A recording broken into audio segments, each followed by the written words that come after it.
ईश्वर दर्शन के बाद ही रस बुद्धि नष्ट होती नहीं।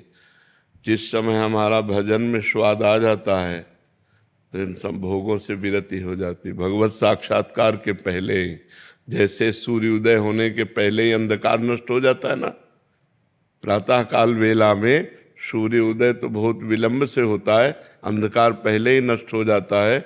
ऐसे भगवान के साक्षात्कार के पहले ही चित्त निर्विषय हो जाता है। तो आप उसकी चिंता न करें, जैसा जैसा भजन होता जाएगा वैसे वैसे विकार नष्ट होते जाएंगे। भागवत में लिखा हुआ है एकादश स्कंद में कि जैसे एक एक कवल भोजन पाने से क्षुधा निवृत्ति, पुष्टि, तुष्टि एक साथ होती जाती है, ऐसे एक एक नाम जप करने से संसार से वैराग्य, स्वरूप का बोध और भगवान से प्रेम, ये तीनों बातें होती जाती हैं। तो हम अधिक से अधिक नाम जप करें तो रस बुद्धि खत्म हो जाएगी। जीवन का मैं यही सोचता हूँ कि मैं रस बुद्धि अभी तक 62 साल की अवस्था हुई, अभी तक रस, ये अवस्था से नहीं जाती है तो 92 की हो जाएगी तो नहीं जाएगी क्योंकि ढांचा पुराना हो जाता है, लेकिन ढांचे में रहने वाला पुराना थोड़ी होता है। मन कभी बूढ़ा नहीं होता है, बुद्धि कभी बूढ़ी नहीं होती है, जीवात्मा कभी बूढ़ा नहीं होता। ये सब यंग रहते, जवान रहते हैं, शरीर भर बूढ़ा हो जाता है। तो ये नाम जप अधिक से अधिक, अगर नाम जप किए हो, देखो आप तो 62 वर्ष के हैं, यहाँ 18-18, 22-22 वर्ष के बच्चे हैं और कहीं सुई की नोक भर कोई गलती नहीं है, कोई मनोरंजन नहीं है, सबके पास मोबाइल नहीं है, मोबाइल केवल कार्य करने वालों के पास है, बहुत आनंद से हैं, उत्साह पूर्वक हैं। क्यों हैं? भगवान की शरण में है, भगवान का नाम जप कर रहे हैं। श्री सुखदेव जी की अवस्था 16 वर्ष की थी, परब्रह्म परमात्मा में स्थित। शरीर की अवस्था से इंद्रियों के निर्विषय होने का कोई ताल्लुक नहीं है। अगर हम नियम पूर्वक अधिक भजन करें तो कम समय में हम निर्विषय हो सकते हैं। एक बार एक दिन सत्संग हुआ था कि 1 करोड़ नाम जप करने पर भागवतिक स्वप्न आने लगते हैं, बड़ी दिव्यता आने लगती है, सद्गुण आने लगते हैं। 2 करोड़ नाम जप करने पर इंद्रियां निर्विषय होने लगती है, नाम प्रिय लगने लगता है, और जो दिव्य आकाशचारी ऋषि मुनि हैं उनसे बात होने लगती है।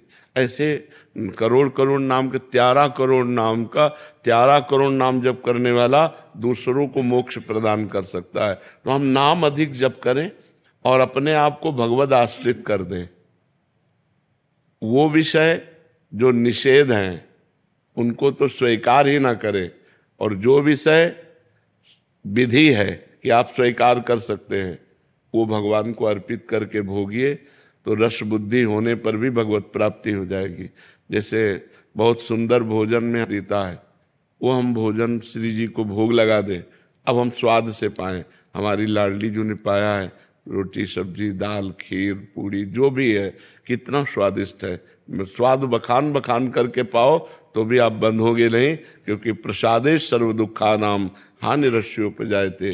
भगवत प्रसाद समस्त दुखों का नाश कर देता है और प्रसन्नता प्रदान करता है। ऐसे ही जो हमें विषय प्रिय है वो हम भगवान को अर्पित कर दें। जो विषय प्रिय है, नाथ ये आप देख लो, आपकी मर्जी हो तो इसकी प्रियता अपने चरणों में घसीट लो, आपकी मर्जी हो वैराग्य दिला दो, प्रभु मैं आपकी शरण में हूँ। और बात पक्की समझो, शिव बिरंची का मोह है, को है बपुरान, बेचारा और कौन डींग हाँक सकता है। शिव बिरंची का मोह है, भगवान की बलवती माया है। तो भगवान ही जब हमें निकालेंगे तभी हम निकल सकते हैं। तो हम ऐसे रहें, आश्रित रहें, शरणागत रहें और नाम जप करते रहें, और इसकी चिंता ना करें, चिंतन करें।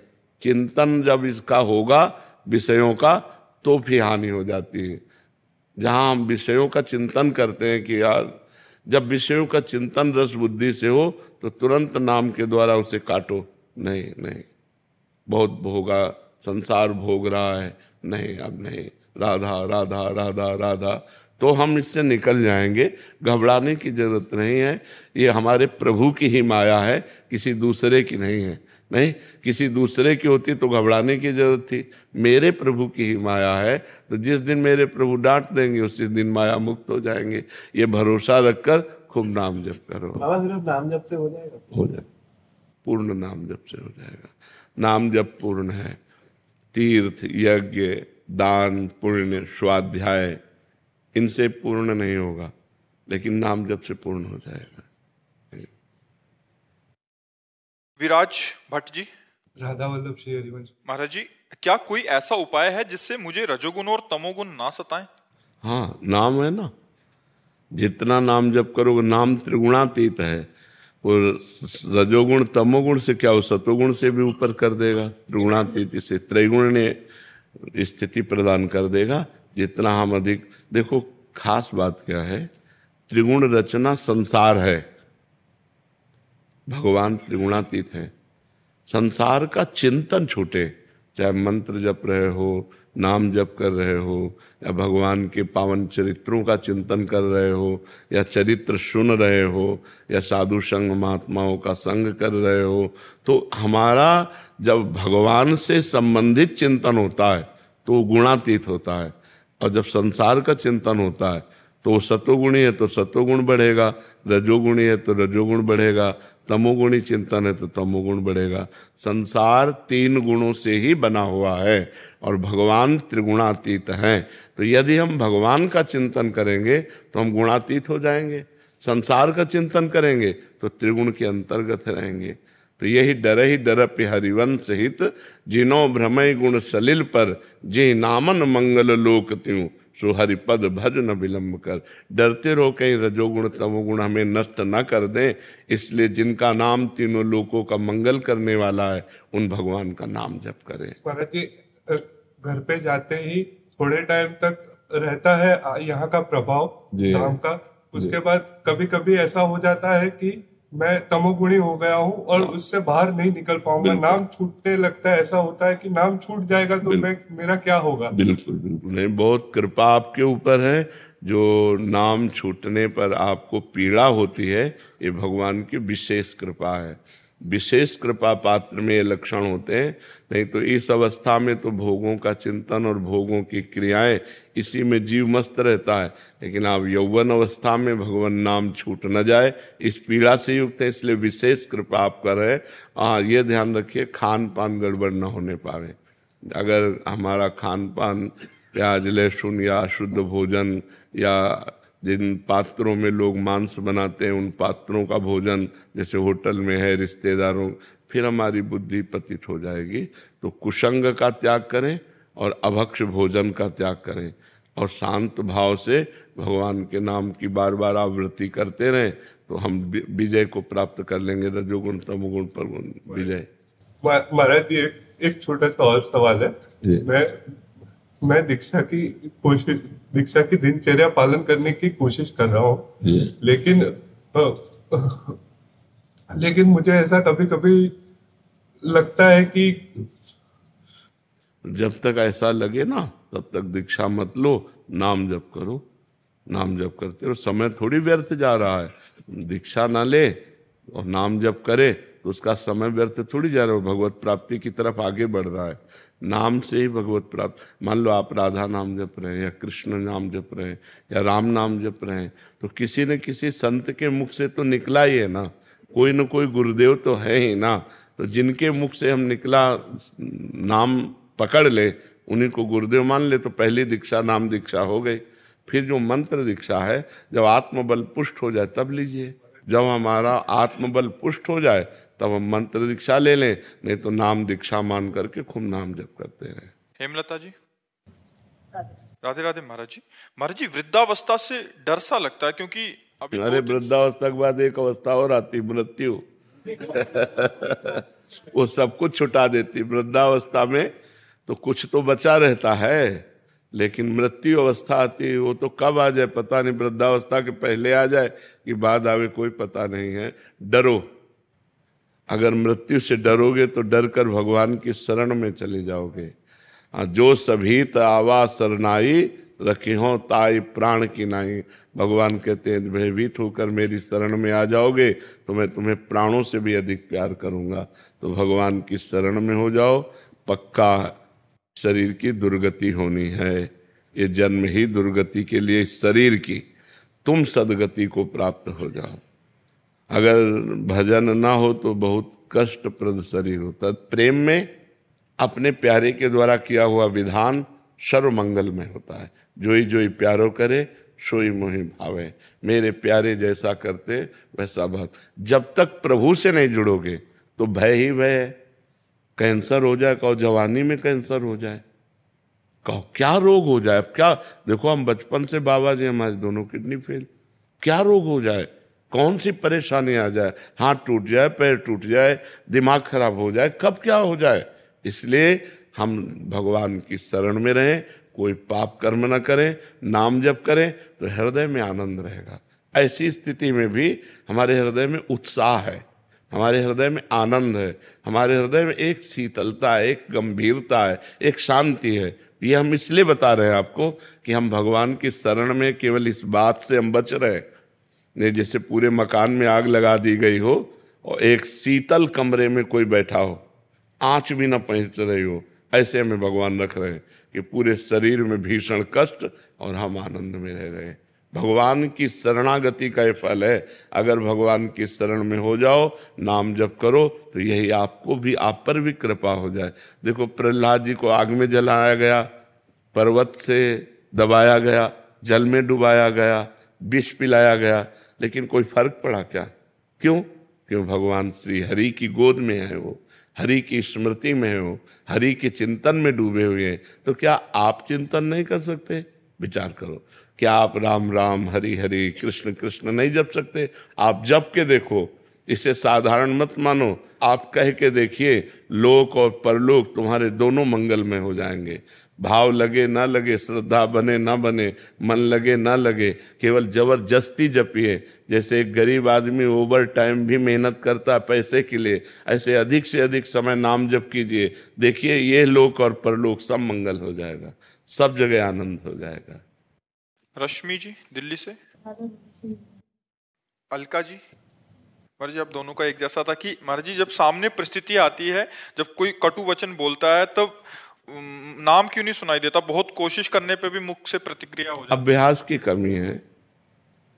यदि अभ्यास करें तो पागल आदमी यदि रोड में कटु वचन कहता हो, गाली देता हो, तो आपको बुरा नहीं लगेगा, क्योंकि आपको पता है आदमी पागल है। क्यों? पागल आदमी जैसे आपको गाली देने लगे या आपको मारने लगे तो आप उसके प्रति बुरा नहीं करेंगे, क्योंकि आपके अंदर एक भावना रहती है ये आदमी पागल है। ऐसे ही जब कोई हमें गाली देता है तो हम विचार के द्वारा समझे अभी ये पागल है, ये क्रोध से पागल हो गया है, ये ईर्ष्या से पागल हो गया है, ये द्वेष से, ये बेचारा दया का पात्र है, इस पर क्या नाराजगी करें। जब हम भावना बदल देंगे तो हमें आनंद मिलने लगेगा। यदि हम ऐसी बात सोचने लगें या फिर ये सोचे मेरे भगवान इसमें विराजमान है, मेरा कोई कर्म है जिस कर्म को पवित्र करने के लिए भगवान इसके अंदर से प्रतिकूलता, कटुवचन, अपमान, तिरस्कार दे रहे हैं, मुझे सह लेना चाहिए, सहने से मेरे पाप नष्ट हो जाएंगे। तो हम अगर विचारवान हैं तो हम बच सकते हैं, अगर विचारवान नहीं है तो एक गाली दी हम 2 गाली दे दिए, ये सब ठीक नहीं है। भजन करने वाला उपासक करत जे अनशहन निंदक तिनहु पे अनुग्रह कियो। जो हमारा अपमान करें, जो हमारी निंदा करें, जो हमें दुख दें, उनको भी भगवान सुख दें, उनकी बुद्धि शुद्ध कर दें। वो बेचारा दोषी नहीं है, उसकी बुद्धि दूषित है, अगर बुद्धि ठीक हो गई तो बहुत अच्छा आदमी हो जाएगा। तो हे भगवान, जो ये हमारे सामने हमको गाली दे रहा है, नाथ इसकी बुद्धि शुद्ध कर दो, इसको आनंद प्रदान करो। ये भजन करने वालों का स्वभाव होता है। तो फिर भजन में हानि नहीं होगी। और अगर हम दूसरे का मंगल मनाने लगे, बुरा मनाने लगेंगे, तो वहाँ बुरा जब होगा हमारा पहले बुरा हो जाएगा कि हमारा भजन छूट जाएगा और हमारा हृदय मलिन हो जाएगा, हमारा हृदय जलने लगेगा। जी। राज प्रकाश शर्मा जी भोपाल से। दंडवत महाराज जी। महाराज जी प्रातः स्मरणीय पूरी पीठाधीश्वर महाराज जी जो शंकराचार्य जी महाराज जी हैं, कृपा से दास को उनके सानिध्य एवं संरक्षण का सौभाग्य प्राप्त हुआ। सेवा निवृत्त होने के पश्चात जब श्रीधाम वृंदावन में वास हेतु गुरुदेव ने आज्ञा प्रदान की, तब उन्होंने ये भी निर्देश किया कि वृंदावन में निवास के लिए किसी संत महापुरुष अथवा ब्रजवासी वैष्णव से वहां की रहनी रिवाज की जानकारी लेकर तथा उनकी अनुमति प्राप्त कर ही ब्रजधाम वास कीजिएगा, उचित रहेगा। इस संदर्भ में गुरुदेव मैं आपके श्री चरणों में निवेदन करता हूं कि मुझे वृंदावन वास की रहनी की शिक्षा और मर्जी कैसे। सबसे सार बात है, देखो आप गृहस्थ धर्म से युक्त हैं, आपने जो भी कमाया है उस कमाई हुई वस्तु से ही आप अपना भरण पोषण करें। यहाँ के किसी ब्रजवासी या किसी वैष्णव या किसी संत के प्रति कभी दोष दृष्टि न करें। वो आपको गाली दे, वो आपके प्रति अवहेलना की भावना रखे तो भी, मान लो आप जैसे वास कर रहे हो तो यहाँ के ब्रजवासी भगवान के पार्षद हैं, तो बस हम सौम्य और शांत रहें। किसी संत की निंदा, वैष्णव धाम है यहाँ बहुत से वैष्णव जन हैं, तो किसी वैष्णव की निंदा ना करें और रज रानी का सेवन करें। रज रानी अगर हो सके तो रज के पात्र में भोजन पाइए, बहुत पवित्र भोजन हो जाता है। जब हम यहाँ के रज में बनी हुई पात्र जो है ना वो मिलते हैं, कामा में मिलते हैं, अपने लोग जितने भी सब साधक हैं सब उसी में पाते हैं। और अपनी सैयाग में थोड़ी रज डाल लीजिए, जैसे ऐसे रज डाल लिया और ऊपर से बिछौना बिछा लिया तो हम रज में ही सोते हैं, रज के पात्र में खाते हैं। यहाँ रज का बहुत बड़ा महत्व है, ब्रज रज का बहुत बड़ा महत्व है। और हो सके तो 1-2 रोटी निकाली, गऊ को पवा दी, चिड़िया पक्षियों को पवा दिया, कुछ दाना 100-200 ग्राम लेकर डाल दिया, जिससे जैसे कबूतर हैं, अन्य पक्षी हैं, वो दाना चुन ले। यहाँ के पक्षियों की सेवा, यहाँ के ब्रजवासियों की सेवा, संतों की सेवा अगर ना बन सके तो हम अपराध न करें और धाम में पड़े रहें। और वृंदावन बस के इतनो बड़ो सयान कि जुगल चरण के भजन में निमिष न दीजिए जान। पलक झपकने के समय को निमिष कहते हैं। एक निमिष भी हम प्रभु का चिंतन न छोड़ें, यही धामवास की रहनी है। हम रज का सेवन करें, सबसे झुक के रहें, किसी की निंदा स्तुति न करें, अपनी कमाई का खाएं और भगवान नाम जप करें, इसी से सब हो जाएगा। सरल शब्दों में धामवास किए रहनी, गृहस्थ धर्म से युक्त होकर के। जी। नमिता पवार जी, पुणे महाराष्ट्र से। राधे राधे महाराज जी। महाराज जी, अगर स्वर्ग और नरक में हम पुण्य और पाप के फल भोगते हैं तो हम धरती पर कौन से पापों और पुण्यों का प्रारब्ध भोगते हैं? जब सजा होती है तो जुर्माना भी होता है कि नहीं होता? कि 10 साल की सजा और 1 लाख रुपया जुर्माना होता है ना। तो ऐसे ही शेष बचे हुए कर्मों को जो जुर्माना रूप होते हैं वो यहाँ मृत्यु लोक में भोगना पड़ता है। बकाया पूर्ण हिसाब किताब तो नरक और स्वर्ग में होता है। पुण्यों का स्वर्ग में और पाप का नरक में। और बचे हुए पाप जो पुण्य और पाप होते हैं उनसे मिश्रित मानव देह बनता है। पुण्य देह देव देह, पाप देह यातना देह, और पाप और पुण्य मिश्रित देह मानव देह। तो इसमें कुछ पाप, ज्यादा नहीं, कुछ पाप और कुछ पुण्य मिलाकर बनाया जाता है, जिससे कभी सुख कभी दुख, कभी सुख कभी दुख, ये पूरे जीवन चलता रहता है। लेकिन देवलोक में दुख नाम की चीज नहीं है, नरक में सुख नाम की चीज नहीं है। यहाँ सुख और दुख दोनों हैं। अगर भजन कर लो तो पाप और पुण्य दोनों को नष्ट करके परम सुख को प्राप्त हो सकते हो, जो सुख और दुख दोनों से परे है। ये मानव देह में विशेष योग्यता है कि वो भगवान का भजन करके शुभ और अशुभ को नष्ट करके वो परमात्मा प्राप्ति कर सकता है, वो आत्यंतिक सुख प्राप्त कर सकता है। ये न देव शरीर में है न यातना देह में है, ये केवल मानव देह में ही सुविधा है कि आप भजन करके भगवान को प्राप्त हो सकते हैं। डॉक्टर विनीशा जी, जयपुर से। राधे राधे महाराज जी। महाराज जी, जब किसी से प्रेम करते हैं उसके विषय में सोचना नहीं पड़ता, स्वतः ही उसकी याद आती है। ईश्वर से प्रेम कैसे होगा? ऐसा कैसे, ऐसी कैसे बात करती हो? उसका रूप, उसका गुण, उसका स्वभाव, उसकी चाल ढाल, ये सब हमारे दिमाग में चलती है। प्रेम ऐसे हो जाता है। हम जब किसी से प्रेम करते हैं उसका स्वभाव, उसकी चाल ढाल, उसका रूप, उसके साथ बैठना, उसकी बातचीत, वो सब हमारे दिमाग में नाचती है। ऐसा करो आप प्रभु के लिए, प्रभु का रूप, प्रभु की बातचीत, प्रभु का नाम, प्रभु का स्वभाव, प्रभु के गुण, प्रभु का चिंतन, अभी प्रभु से प्रेम हो जाए। समझिए आप, प्रेम ऐसे किसी से हो जाता है क्या? हम किसी के विषय में जब सुनते हैं और उसकी बात करते हैं, उससे उसके रूप का चिंतन करते हैं, उसके स्वभाव का, उसके गुण का चिंतन करते हैं, तो हमें उससे प्रेम हो जाता है। तो ऐसे हम प्रभु की कथा सुने, प्रभु का नाम जप करें, प्रभु की महिमा सुने, बार बार उन्हीं के विषय में सोचें, तो उनसे प्यार हो जाएगा। बिल्कुल ऐसे। और जिससे प्यार हो जाता है फिर वो हमारे दिमाग में बस जाता है। पिय मूर्ति नयनन बसै। मान लो व्यक्ति तो दूर है, लेकिन भगवान तो हमारे में भी विराजमान है। जब सब जगह है तो मेरे पास भी है, जब सब समय है तो इस समय भी है, तो भगवान तो मेरे समीप है। जब वो हमारी हर बात सुन रहे हैं, जब उनसे हम प्यार करना चाहते हैं तो हमारे सामने वो आने लगते हैं, हमारे ध्यान में वो झांकी रूप आने लगती है। और जब अधिक प्यार हो जाता है तो साक्षात दर्शन हो जाता है, फिर तो निहाल हो जाता है। पर प्रभु से प्यार इसलिए नहीं होता कि हमें बहुतों से प्यार है, खाली जगह नहीं है। हमारी हृदय रूपी धर्मशाला पहले से देखो, कोई न कोई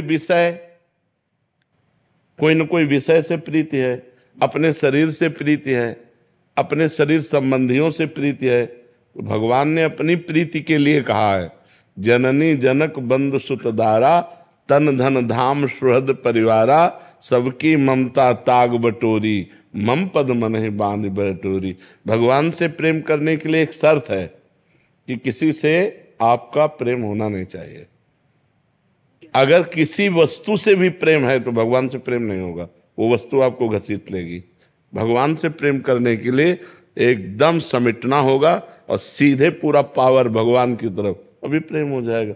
जैसे मीरा जी कहती, मेरे तो गिरधर गोपाल, ये बात हम लोग बोल सकते हैं ये, मेरे तो गिरधर गोपाल, लेकिन सच्ची बात ये हम नहीं बोल सकते, दूसरों न कोई है, नहीं दूसरों न कोई, उसमें अपना शरीर भी नहीं है। देखो जहर दिया गया, जहर का प्याला मीरा जी पी गई कि नहीं? अगर शरीर प्रिय होता तो जहर का प्याला कैसे पीती? शरीर भी प्रिय, दूसरों न कोई, मेरे तो गिरधर गोपाल, दूसरों जाके सिर मोर मुकुट, मेरो पति सोई। तो इसमें थोड़ा सा अनन्यता चाहिए, और सब जगह से प्रीता हटाकर जब हम प्रभु के चरणों में प्रेम करते हैं तो हमारे नेत्रों में बस जाते हैं, हमारे हृदय में बस जाते हैं, हमारे रोम रोम में वही छा जाते हैं। मीतू शर्मा जी मुंबई से। राधे राधे महाराज जी। गुरुदेव, घर में लड्डू गोपाल विराजमान हैं, उनकी सेवा वात्सल्य भाव से करते हैं।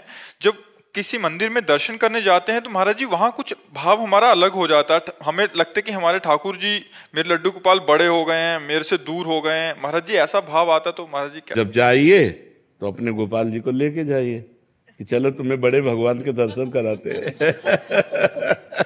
अपने ठाकुर जी को साथ रखिए और उनको भी दर्शन कराइए, भाव तो अपना ही है ना। तो हम जब अपने भाव से बने रहेंगे ना तो रहेगा, चलो लाला आज तुम्हें संत दर्शन कराने चलते हैं, चलो आज तुम्हें ठाकुर जी के दर्शन, क्योंकि हमारा लाला ठाकुर जी थोड़ी है, वो तो हमारा लाला है। ठाकुर जी के दर्शन तो हमारा भाव भी बना रहेगा और आनंद भी रहेगा, हर समय हमारे लाला हमारे साथ रहेंगे। गौरव चौहान जी। श्री हरिवंश। श्री हरिवंश महाराज जी। महाराज जी, आपके सत्संग और एकांतिक वार्तालाप को सुनते ही ऐसा क्यों लगता है कि प्रत्येक शब्द मेरे लिए ही कहा जा रहा है? वैसे हर सत्संगी को ऐसा ही अनुभव होना चाहिए, क्योंकि हर प्रश्न का उत्तर सबके लिए है, किसी एक के लिए नहीं। एक प्रश्न करता है लेकिन लाखों को उत्तर जाता है और लाखों का कल्याण हो सकता है। अगर लाखों स्वीकार करें तो लाखों मंगल में भगवान के मार्ग में चल सकते हैं। ऐसा हर सत्संगी को लगना चाहिए कि ये सत्संग मेरे लिए ही हो रहा है, मेरे सुधार के लिए हो रहा है, मेरे में जो अवगुण हैं उनको दूर करने की प्रेरणा हो रही है। ऐसा ही होना चाहिए। आभास सेठ जी। राधे राधे महाराज जी। महाराज जी, आपके चरणों में कोटि कोटि प्रणाम। महाराज जी, भगवान के साथ साथ माता पिता भी पूजनीय हैं, इनको खोने से डर सा लगता है महाराज जी, जैसे भगवान के रूठने से। देखो, इसका नाम है मृत्यु लोक। यहाँ पूजनीय अपूजनीय, श्रेष्ठ नीच, उत्तम अधम जो भी है सब मरेंगे, क्योंकि इसका नाम है मृत्यु लोक। मृत्यु के लोक में हम हैं, तो मृत्यु अपना काम करेगी, चाहे संत हो, चाहे असंत हो, चाहे बच्चा हो, चाहे जवान हो, चाहे बुद्धिमान हो, चाहे मूर्ख हो, चाहे पापी हो, चाहे पुण्यात्मा हो, मृत्यु लोक में है, मतलब मरेगा। अब समय निश्चित नहीं है, समय किसी का बाल्यावस्था में ही मृत्यु, किसी की जवानी में, किसी की वृद्धावस्था। तो हमें पहले से तैयार रहना चाहिए कि ये सब बिछुड़ेंगे। हमको जो वैराग्य हुआ बचपन में वो इसी बात से हुआ। हम अपनी माँ से बहुत प्यार करते थे, तो वैसे हर बच्चा माँ से प्यार करता है। तो जब स्कूल से आते लगता है ये मरेगी, जब ये मरेगी तब मैं कैसे जी पाऊंगा। ये शाश्वत संबंध नहीं है। तो कौन ऐसा है जो मेरा वास्तविक मित्र बन सकता है? तो बस हृदय से आता भगवान, भगवान से। तो फिर उन्हीं के लिए जीवन अर्पित की। जो सच्चा मित्र है उसी को प्राप्त करना है, उसी से प्यार करना है, पूरे जीवन का प्यार उसी को देना है जो हमारा सच्चा मित्र है। तो जैसे हम माँ से प्यार करते हैं, पिता से प्यार करते हैं, तो ये विशुद्ध प्यार नहीं होता है, इसमें मोह होता है। और मृत्यु होने पर बड़ा दुख होता है, क्योंकि जिससे हमें प्रियता होती है, लगाव होता है, उसको सदैव पास रखने की इच्छा होती है। और मृत्यु पास रहने देगी नहीं, सदैव नहीं रहने देगी, ये बिछुड़ेगी ही, यहाँ बिछुड़ना ही है। इसीलिए फिर मन हट जाता है और लगता है कि ऐसी जगह लगाओ जहाँ बिछुड़ना ना हो। वो है श्री कृष्ण, वो है किशोरी जी। जहाँ मन लगा दो तो फिर बिछुड़ना नहीं होगा, वो हमारे मन ही में आके बैठ जाएंगे और सदा सदा के लिए बैठ जाएंगे। रेवती जी पुणे से। राधे राधे महाराज। राधे राधे महाराज जी। महाराज जी, निर्गुण ब्रह्म से प्राप्त ब्रह्मानंद, सगुण ब्रह्म से प्राप्त भगवदानंद, महाराज जी अनुपम परमानंद से पृथक श्री कृष्ण रसामृत प्राण आनंद रस। महाराज जी, भगवान के लिए भी विमर्श तथा परम रहस्य रस की क्या आप कहना चाह रहे हैं इसमें? राधा सुधा निधि में है वो ऐसा वर्णन, वो उनके लिए क्या अगम्य है ऐसा? महाराज जी, इसमें एक व्यासवाणी का और कोटेशन दे रहे हैं कि निर्गुण सगुण ब्रह्म ते न्यारो बिहरत सदा संघात, व्यास विलास सदा रस अद्भुत निगम अगोचर बात। इसमें तुम्हें क्या संशय है? श्री कृष्ण के लिए भी कुछ अगम्य है ऐसा? श्री कृष्ण के बहुत रूप हैं, एक ही रूप थोड़ी तुम जानते हो। जैसे अब तुम्हें समझाएंगे तो समझो। हमारा स्वरूप निर्गुण है, आपका स्वरूप निर्गुण है। आप अपने को निर्गुण मानते हैं तो सगुण मानते हैं, तो ये देह को लेकर तो मानते हो नहीं। बोलो आपका स्वरूप क्या है? कोई रूप नहीं आपके स्वरूप का, कोई गुण नहीं, वो चिदानंदमय है। जो आपका स्वरूप है वो चिदानंद है, वो भगवत स्वरूप है, लेकिन आप उसे जानते नहीं हैं। आप इस पार्थिव पांच भौतिक देह को ही केवल अपना स्वरूप मानकर अपने को स्त्री मानते हैं, मानते ना। स्त्री रूप में आप साकार हैं, लेकिन परमात्मा अंश रूप में आप निराकार हैं, जो सर्वत्र व्याप्त है। ऐसे श्री कृष्ण रूप में साकार हैं, लेकिन श्री कृष्ण तत्व रूप में सर्वत्र व्याप्त है। अब सुनिए, जब श्री कृष्ण रूप नहीं प्रकट किए हुए थे तब भी तो श्री कृष्ण थे। तो कहाँ थे? निकुंज में, नित्य धाम वृंदावन में प्रियाजू के साथ। तो सगुण रूप अवतार लीला, निर्गुण रूप तत्व रूप से, और सगुण निर्गुण दोनों से न्यारे। अवतार लेने के पहले, अवतार लेने के समय निकुंज में ताला लग गया था क्या? कि अब तो गए यहां से दिल्ली गए, हम तो दरवाजा बंद है तो थे ना। तो वही है, सगुण निर्गुण दोनों से न्यारे, निर्गुण सगुण ब्रह्म ते न्यारो, जो प्रियाजू की गलवहियां दिए हर समय विहरण करते रहते हैं। एक रूप में अवतार लेते हैं, लीला करते हैं, लेकिन जिस समय अवतार लीला चल रही होती है उस समय निकुंज लीला भी चल रही होती है। निकुंज लीला में ताला तो नहीं लग जाता। तो समझ रहे ना? अच्छा, अब जैसे सखाओं के साथ श्री कृष्ण यहां खेल रहे हैं और कह दिया जाए इनके लिए भी वो अगम्य है क्या? उसी समय वो श्री जी की महावर रचना कर रहे हैं, उसी समय श्री जी का चिबुक प्रलो रहे हैं, उसी समय श्री जी की रूप माधुरी का पान कर रहे हैं। बोले श्री कृष्ण के लिए भी दुर्लभ है। अब आप देखो कब कहां कहां, जब सखाओं के साथ खेल रहे हैं और वहां श्री जी के पास वो रसिक देख रहा है कि वो तो चिबुक, वे मृद चिबुक प्रलोई प्रबोधत, तो भामिन करसों कर टारत। बोले वो श्री कृष्ण के लिए भी दुर्लभ है। कौन श्री कृष्ण? जो सखाओं के साथ खेल रहे हैं, तो हैं कौन? वही तो हैं। बस यह है रहस्य, समझ या रहस्य रघुनाथ कर बेग ले जाने कोई, और जो जाने रघुपति कृपा तो सपने में मोह न होए। अभिलाष यादव जी भोपाल से। राधे राधे महाराज जी। राधे राधे महाराज जी। महाराज जी, पिछले 1 वर्ष में जब से आपका सत्संग सुना है, श्री जी की कृपा से 1,54,00,000 नाम जप हो गया महाराज जी, जिसमें मुझे परोपकार की भावना उत्पन्न हो रही है महाराज जी। अभी इनका कहना था कि जैसे कोई दीनहीन या किसको देखता हूं तो अपना भजन दे देता हूं कि मेरा इतना भजन उनको दे दो। तो महाराज जी, ऐसा करने से भजन नष्ट हो? नहीं, पहले तो अपने लक्ष्य तक पहुंचो पहले, नहीं तो बीच में लुट जाओगे। भगवत प्राप्ति जब तक ना हो, अब तुम्हारे को प्रक्रिया बदलनी चाहिए। जो भजन करो वो भगवान को समर्पित करो, जो भजन करो वो भगवान को समर्पित करो।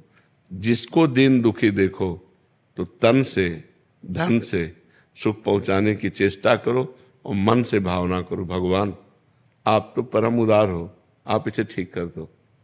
भजन भगवान को दो, प्रार्थना भगवान से करो। शरीर से और धन से अगर सेवा बनती है तो वो सेवा कर दो, भजन भगवान को दो भगवत प्राप्ति के लिए। जब तक भगवत प्राप्ति ना हो जाए तब तक भजन खर्चा करने का बिल्कुल अधिकार नहीं रखना चाहिए। महाराज जी, उस समय मन बहुत द्रवित हो जाता है, तो तन से सेवा कर दो और मन से प्रार्थना कर दो। आपका भजन तो थोड़ा है ना, और भगवान अपार करुणा सिंधु हैं, तो हम प्रार्थना करते हैं कि भगवान इसके कर्म को आप नष्ट कर दो, इसको सुख प्रदान करो। हे भगवान, आप इसके दुख को दूर करो। ये तो हर भक्त विनय कर सकता है। तो विनय करना, शरीर से और धन से सेवा करना, भजन को भगवान के चरणों में समर्पित करना, वो सिर्फ भगवत प्राप्ति के लिए। हमारा जन्म साधन धाम मोक्ष कर द्वारा, हम भगवत प्राप्ति के लिए भजन करते हैं। और दूसरी बात, सब में भगवान है, सब रूपों में भगवान है। तो जब कोई दुखी हो तो देखो भगवान दुख की लीला कर रहे हैं। तो हमसे जो बन सके हम तन मन धन से सेवा कर दें, लेकिन भजन भगवान को दें। भजन का फिर उससे लक्ष्य की प्राप्ति में बाधा पड़ जाए। महाराज जी, विचार ऐसा आता है कि मैं तो और भजन कर लूंगा, लेकिन इसको, लेकिन शाम तक जियोगे आपको पता है क्या? शाम तक आप जियोगे क्या? ये कोई गारंटी तो है नहीं ना। तो पहले हम अपना कार्य करते हैं मनुष्य जीवन का, पहले अपना कल्याण करें, अपने को भगवत प्राप्ति करें। तो जब आप भगवत प्राप्त हो जाओगे तो वासुदेवा सर्वम, कोई जीव बचा ही नहीं, सब भगवान ही है। यही अनुभव हो जाएगा। सिय राम में सब जग जानी। तो नाटक मंच पर दुख सुख का नाटक कर रहा है, वस्तुतः वो परमात्मा है, ऐसा ज्ञान हो गया तो ये वृत्ति भी चली जाएगी। समझ रहे ना? असलियत में, परमार्थ में पहले तुम चढ़ो, तुम अध्यात्म को प्राप्त हो। तो जब तुम्हारा चश्मा बदलेगा तो सर्वम खलमिदम ब्रह्म, सब ब्रह्म विराजमान है। तो दुख सुख का कोई खेले नहीं है। माया में दुख सुख है। जैसे स्वप्न में दुख सुख होता है तो जागृत में मिट जाता है, ऐसे ही जागृत का दुख सुख ज्ञान में मिट जाता है। जब आप ज्ञान को प्राप्त होगे, भगवान को प्राप्त होगे, तो न दुख है न सुख है, वही सच्चिदानंद परमात्मा स्त्री पुरुष रूप धारण किए हुए लीला कर रहा है, ऐसा अनुभव आएगा। तो अपने भजन को भगवान को समर्पित कर। महाराज जी, आपके चरणों में कोटि कोटि प्रणाम। महाराज जी, मेरी उम्र 48 वर्ष है। हम दोनों पति पत्नी पिछले 2 वर्षों से दीक्षित हैं। दोनों मिलकर गुरुदेव भगवान के बताए मार्ग पर चलने का अथक प्रयास भी कर रहे हैं। महाराज जी, मेरे अंदर काम भाव बिल्कुल नहीं है, लेकिन गुरुदेव की वाणी के अनुसार उनका काम भाव पूरा करने के साथ देती हूँ। लेकिन मेरे मन में बहुत जलन होती है, 2-3 दिन तक भजन रुक जाता है महाराज जी, बिगड़ जाता है। ऐसे में महाराज जी मुझे क्या करना चाहिए? नहीं, अगर हमें ये भाव आ जाए कि हम अपने पति की सेवा करते हैं, उसे काम भाव क्यों देखें? भक्ति भाव में सेवा भाव है, और पति को हमने भगवान माना है, और पति को हमने अपना हाथ समर्पित किया है। अगर उनका इस शरीर पर अधिकार है और वो काम भाव से इसका सेवन करते हैं तो हमें प्रसन्न रहना चाहिए। हमें काम सुख का स्वाद नहीं लेना, लेकिन अपने पति को संतुष्ट करने के लिए तो उसमें न जलन होनी चाहिए, न खुशी होनी चाहिए, समभाव होना चाहिए। मेरी कोई इच्छा नहीं है, आप हमारे पति हैं, जैसी आज्ञा करें। शांत एकदम। 2-3 दिन भजन रुक जाना या पर, ये केवल आपके भाव की परेशानी और कोई परेशानी नहीं है, केवल भाव की परेशानी। एक बार भाई जी से, हनुमान प्रसाद पोद्दार जी से, उनकी पत्नी ने कहा कि आप तो भगवत प्राप्त हो गए काशी में। कहा आप भगवत प्राप्त हो गए, हम तो गृहस्थ हैं, हमें संतान चाहिए। अब आप भगवत प्राप्त हैं तो कैसे संतान होगी, क्योंकि भगवत प्राप्त के अंदर काम ही नहीं होता। तो उनका, तुम केवल इतना देखो, ये हनुमान प्रसाद पोद्दार मेरा पति है, बस ये हनुमान प्रसाद पोद्दार तुम्हारे लिए सिर्फ तुम्हारा पति है, भाई जी महाराज ने। और इसके बाद सावित्री नाम की कन्या प्रकट हुई। तो धर्म में काम भगवान का स्वरूप है, वो निषेध नहीं है। अधर्म में काम, अभी किसी अन्य पुरुष के प्रति आपकी भावना हो तो ये निंदनीय है, लेकिन अपने पति यदि ऐसा करते हैं तो ना हमें क्षोभ होना चाहिए, ना हमें रोष होना चाहिए, और ना हमारे भजन में फर्क पड़ना चाहिए। हमारी सेवा हो रही, हमारे पति हैं, तो इसको निगेटिव में मत लीजिए, नकारात्मक भाव में मत लीजिए। नेगेटिव में नहीं लेते, लेकिन कुछ चीजें ऐसी थी जिन्हें छुड़ाया गया आपकी वाणी के द्वारा ही, और अब वो चीजें बार बार आंखों के सामने आ जाती है जब भी ऐसा होता है। देखो, इस शरीर को प्रिय अपना मत मानो, अपना स्वरूप मत मानो। जैसे हमने कपड़ा दे दिया, अब इसे चाहे पैरों से रौंद दो, चाहे माथे पे बांध लो, हमारा कोई अधिकार नहीं। ऐसे हमने तन मन धन सब भगवान को दे दिया, और अपने पति में हम भगवान की भावना करते हैं। अरे बिल्कुल, आप सोच केवल बदल दो, केवल सोच बदलनी है। हाँ, केवल सोच बदल दो, इससे कोई फर्क नहीं पड़ता। अपने धर्म का पालन करते हुए यदि हम विषय सेवन करते, कोई फर्क नहीं पड़ता। और धर्म विरुद्ध हम केवल चिंतन कर ले तो फर्क पड़ जाएगा। धर्म के विरुद्ध नहीं चलना, धर्म से युक्त चलना है। भगवान ने बनाया ही ये संसार ऐसा है। अगर वो निष्काम है तब तो बहुत बढ़िया है, आप भी निष्काम रहिए। अगर वो सकाम है, अगर आप उनका साथ नहीं देते, फिर वो इधर उधर दृष्टि डालें, तो कम एक साथी तो हमारा बिगड़ रहा है ना। तो ऐसा नहीं चाहिए, हमें बहुत प्रेम पूर्वक उनका साथ देना चाहिए।